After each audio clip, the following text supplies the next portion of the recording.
पूज्य गुरुदेव वंदनीय माता जी का ध्यान करते हुए गायत्री मंत्र साथ साथ ओम भूर्भुवः स्वः तत्सवितुर्वरेण्यं भर्गो देवस्य धीमहि धियो यो नः प्रचोदयात्। अभी हम लोग मेक शिफ्ट अरेंजमेंट में आपसे धर्मशाला से बात कर रहे हैं। गोपाल ने अपने कैमरे को अपने हाथ में पकड़ा हुआ है, फ़ोन को, और उसी के माध्यम से हम लोग आपसे बात करने का प्रयत्न कर रहे हैं। सबसे पहले तो इस अवसर के लिए, इसके लिए जतिन ने बताया कि बॉम्बे के सारे युवा एक जगह पर साधना के लिए एकत्रित हो रहे हैं। अंतर्नाथ के इस अवसर पर आप सबको शुभकामनाएं, विशेष रूप से सुजाता जी को और उनके समस्त परिवार को, जो इस समय इतने सारे कष्टों के मध्य भी अपने परिवार का जो है आवास उनने सभी लोगों को हाउस करने के लिए उपलब्ध कराया है। आप सबको अनेक अनेक शुभकामनाएं। जिन क्षणों में हम लोग आपसे बात कर रहे हैं, ये वो क्षण है जहाँ पर हम लोग बात तो भले से अंतर्नाथ की करें, पर बाह्य परिस्थितियाँ भी सबके लिए बहुत चुनौती भरी है। चुनौती भरी इस दृष्टि से है कि अभी आप लोगों ने सुना ही होगा कि 3-4 दिन पहले जो भूकंप नेपाल में आया, जिसका प्रभाव भारत में भी बहुत सारे हिस्से में देखने को मिला, वो उसकी जो त्रासदी है उसको शब्दों में बता पाना संभव नहीं है।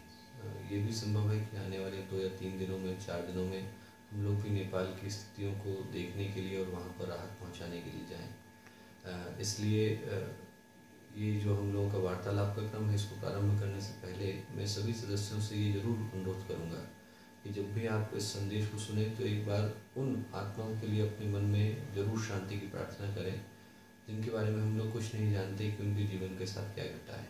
कहने को तो जो शासकीय संख्या है, ऑफिशियल फिगर है, वो ये कह रहा है कि करीब 2500 लोगों की जानें गई हैं, पर जो लोग वहाँ पर कल पहुँचे हैं, शांति उनकी जो टोली वहाँ पर राहत पहुँचाने के लिए कल पहुँची और उसने जो पहली रिपोर्ट दी, उसके आधार पर उनका कहना है कि कोई बड़ी बात नहीं कि संख्या 10 या 12 हज़ार से ऊपर चली जाए। पूरा का पूरा काठमांडू शहर जो है वो एक तरीके से खंडहर में तब्दील हो गया है। और ऐसे समय में हम सब की भावनाएं, हम सब के अंदर की शुभकामनाएं, ये कंडोलेंसेस कह लें, शोक भावनाएं कह लें, सारी वो चीज़ें उन परिवारों के साथ हैं कि वो आत्माएं सद्गति को प्राप्त हों, उनके परिवार को साहस मिले, हमारी सबकी भावनाएं मिले और काठमांडू शहर फिर से अपने दम पर खड़ा हो सके। न केवल काठमांडू बल्कि नेपाल और भारत का वो क्षेत्र जो इस दुर्घटना से प्रभावित हुआ है। सबसे पहले ये हम लोगों की भावनाएं आप सबके साथ मिलकर के उन परिवारों के साथ जो कि इस दुर्घटना के शिकार हुए हैं। प्रश्न जिसके लिए जतिन ने आप लोगों से बात करने के लिए कहा है वो है अंतर्नाथ का। उपनिषदों में एक कथा आती है, बल्कि सूक्त आता है। सूक्त ऋषि और शिष्य के बीच संवाद का है। शिष्य ऋषि से पूछता है कि सृष्टि की उत्पत्ति कैसे हुई, और ऋषि उत्तर देते हैं नासदासीनो सदासी तदानी नासिद द्रजोनो व्योमा परोयत हिमावरी वह पोष शर्मन अम्भ की मासिक गहनम गभीरम न मृत्युरासित अमृतम न तर्हि न रात्र्यान्नासित प्रेका। कि जब कुछ नहीं था तब दुनिया में शब्द था, और शब्द से पहले सिर्फ दिव्यता थी। और उस शब्द को ऋषि 2 तरीके के शब्दों में परिभाषित करते हैं। एक शब्द वो जिसको वो कहते हैं आहत, एक शब्द वो जिसको वो कहते हैं अनाहत। दुनिया के जितने भी शब्द हैं ऋषि के अनुसार, शास्त्रों के अनुसार, वेदों के अनुसार, उपनिषदों के अनुसार, वो सारे के सारे शब्द किसी को आहत करके निकलते हैं। मेरी जीभ मेरे पैलेट से टकराती है तो ये शब्द निकल करके आता है। दोनों हाथ आपस में टकराते हैं तो ताली निकल करके आती है। दुनिया के किसी भी शब्द को उत्पन्न करने के लिए दो धराओं का, 2 धरातलों का, 2 सरफेसेस का आपस में फ्रिक्शन होना जरूरी है। जब दोनों आपस में रगड़ खाते हैं तो जाकर के शब्द निकलता है, उसको हम लोग बोलते हैं आहत। दुनिया के सारे जितने भी शब्द हैं वो सारे के सारे आहत शब्द हैं। पर जो भगवान के पास से शब्द निकल करके आए उसको ऋषियों ने कहा अनाहत, कि वो बिना किसी के शुरू करे शुरू हुआ है, बिना किसी खत्म के खत्म होगा। वो अनादि है, वो अनंत है। और उसको ही, उसी शब्द को ऋषियों ने कहा नाद, अंदर की आवाज़, कि एक ऐसी आवाज़ जो हमारे अंदर सदा से है और हमेशा रहने वाली है, उसी को हम लोग अंतर्नाद बोलते हैं। एक वो संगीत जो हमारे मन में सदा से बह रहा है, जिसको दुनिया की कोई ताकत शुरू नहीं कर सकती, दुनिया की कोई ताकत खत्म नहीं कर सकती। इसी को हम लोग परमात्मा के नाम से जानते हैं, इसी को हम लोग परम चेतना के नाम से जानते हैं, इसी को हम लोग देवता के नाम से जानते हैं। तो इसको महसूस करने के लिए, इसको अनुभव करने के लिए जब आप लोग यहाँ पर इस साधना शिविर के लिए एकत्रित होंगे, तो इस बात को आप लोग याद रखना है कि अंतर्नाद का मूल उद्देश्य अपने ओरिजिन में लौटना है, अपनी उत्पत्ति के विषय में सोचना है। इस दुनिया में भी आप लोग देखें तो जितने भी दर्शन शास्त्र हैं वो दो ही प्रश्नों के इर्द गिर्द घूमते हैं। पहला प्रश्न ये कि मैं कौन हूँ, और दूसरा ये कि मैं यहाँ क्या करने के लिए आया हूँ। आप कहीं से भी देख लें, चाहे योग हो, चाहे दर्शन हो, चाहे सांख्य हो, चाहे वेदांत हो, इन्हीं 2 या 3 प्रश्नों के इर्द गिर्द सारे के सारे दर्शनों की रचना करी गई है कि मैं यहाँ पर क्यों हूँ और मेरा क्या उद्देश्य है। यही उद्देश्य आपके साधना शिविर का है कि जब आप लोग अंदर में अपने गहरे क्षणों में उतरें, अंदर के संगीत को, अंदर की आवाज़ को सुनने का प्रयत्न करें, तो इस बात को महसूस करें कि हम लोग यहाँ पर क्यों आए और क्या हम लोगों के जीवन का उद्देश्य है। और इस प्रश्न का हम लोगों के लिए विशेषकर 2 मायने हो जाते हैं। एक मायने तो ये कि एक व्यक्ति के रूप में मेरा अपना जीवन का उद्देश्य क्या है, जिसको भगवान श्री कृष्ण गीता में स्वधर्म बोलते हैं कि अर्जुन तेरा स्वधर्म क्या है। इस समय तो युद्ध के मैदान में खड़ा है और युद्ध करना तेरा स्वधर्म है। और दूसरा धर्म वो है जिसको हम सनातन धर्म बोलते हैं, जिसको हम यूनिवर्सल ड्यूटी बोलते हैं, जिसको हम लोग बोलते हैं कि सदा चलने वाला धर्म है। और वो जो धर्म है हम लोगों पे गायत्री परिवार के परिजनों के होने के नाते का धर्म है।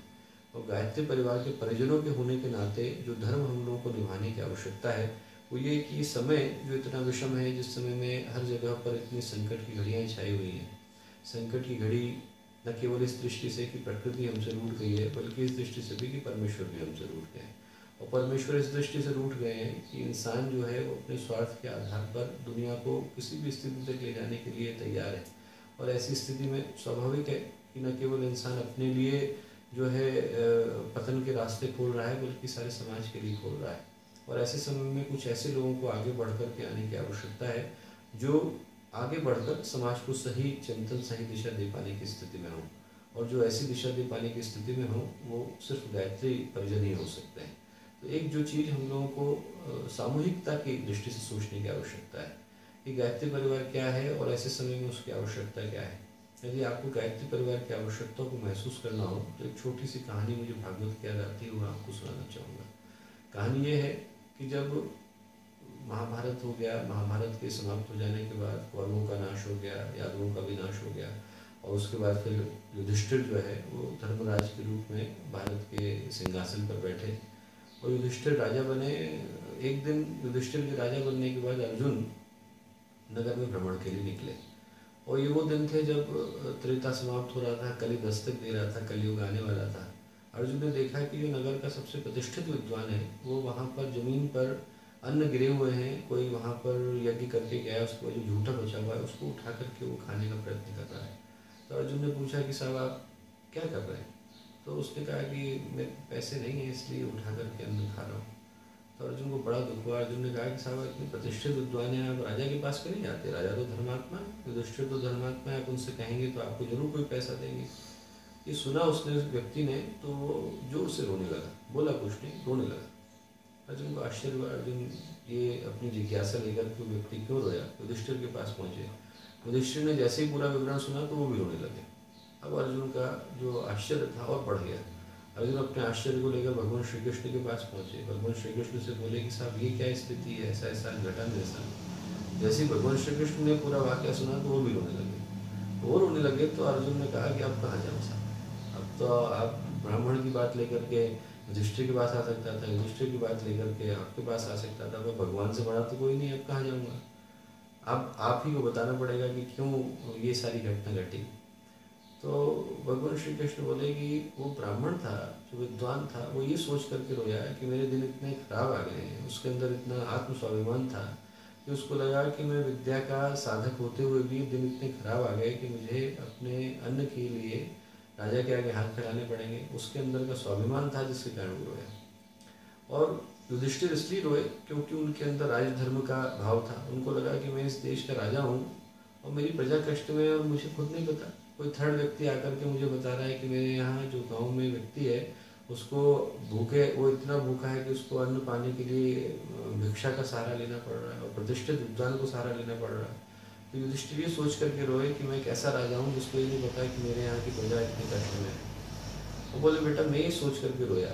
भगवान श्री कृष्ण बोले अर्जुन से कि मैं ये सोच करके रोया कि चलो आज का दिन तो ऐसा दिन है जब किसी विद्वान को अपनी विद्या का सही भान है और किसी राजा को अपने राजधर्म का भान है। पर एक दिन ऐसा आएगा जब न तो विद्वान लोगों के सामने हाथ फैलाने में संकोच करेगा और न राजा अपनी प्रजा को कष्ट देने में संकोच करेगा। दोनों अपने धर्म से विमुख हो जाएंगे और मैं उस दिन को याद करके रोया।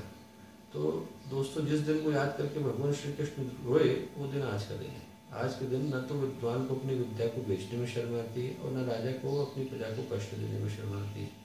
और ऐसे समय में जब स्वार्थ ही एकमात्र धर्म प्रत्येक व्यक्ति का बन गया हो और हर व्यक्ति के लिए यही जीवन का मूल मंत्र बन गया हो कि मुझे यही चीज़ चाहिए, अभी चाहिए, इसी वक्त चाहिए, किसी कीमत पर चाहिए, दूसरे को मार करके चाहिए, उस समय में जिनके अंदर जरा से भी समाज के लिए सही सोच है, सही भावना है, उनको आगे बढ़कर समाज को सही दिशा देने की आवश्यकता है।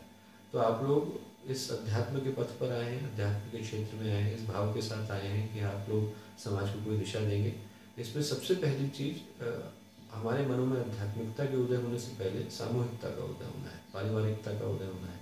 ये भाव हमारे बीच में आ जाए कि हम लोग मिलजुल करके एक उद्देश्य के लिए एक साथ समर्पित हैं, तो बड़े बड़े कार्य भी आसान हो जाते हैं, अन्यथा छोटे छोटे कार्य भी मुश्किल हो जाते हैं।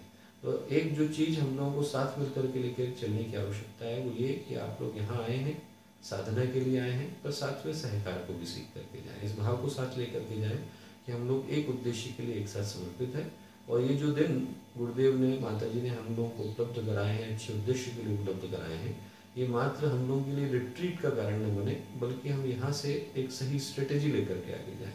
जो शब्द जीवन अंग्रेजी का भी है रिट्रीट, उसका उद्देश्य यही था कि हम लोग जीवन की आपाधापी में भूल जाते हैं कि जीवन का उद्देश्य क्या है। तो एक बार रिट्रीट करने की आवश्यकता है, एक बार एक कदम पीछे लेने की आवश्यकता है, सोचने की आवश्यकता है कि हम लोग सही रास्ते पर चल रहे हैं या रास्ता बदलने की आवश्यकता है। रास्ता आदमी भटक जाता है तो एक सेकंड गाड़ी को रोक लेता है, फिर नक्शा खोल करके देखता है कि हम सही जा रहे हैं कि नहीं जा रहे हैं, वो रिट्रीट। और वही जीवन में भी रिट्रीट करने की आवश्यकता है कि यदि हम लोग गलत रास्ते पर चले गए, एक सेकंड पीछे रुकें, सोचें, पॉज करें और फिर अपनी ज़िंदगी के कैसेट को फिर से प्ले करें और इस उद्देश्य के साथ प्ले करें कि जो हम लोग अब की बार इसमें पिक्चर चलाने जा रहे हैं, उस पिक्चर का संगीत अंदर से निकल करके आ रहा है, अंदर से नाद निकल करके आ रहा है, अंदर से संगीत निकल करके आ रहा है, जिसका नाम अंतर्नाद है। आप लोगों के इस साधना शिविर का उद्देश्य अपने लक्ष्य तक पहुँचे, इन शुभकामनाओं के साथ मैं अपनी बात को समाप्त करता हूँ। हम लोग अभी धर्मशाला में हैं और इस भाव के साथ कि धर्म भी आप तक पहुँचे और शाला भी आप तक पहुँचे, हम लोगों की शुभकामनाएं भी आप लोगों के साथ हैं। बहुत बहुत शुक्रिया।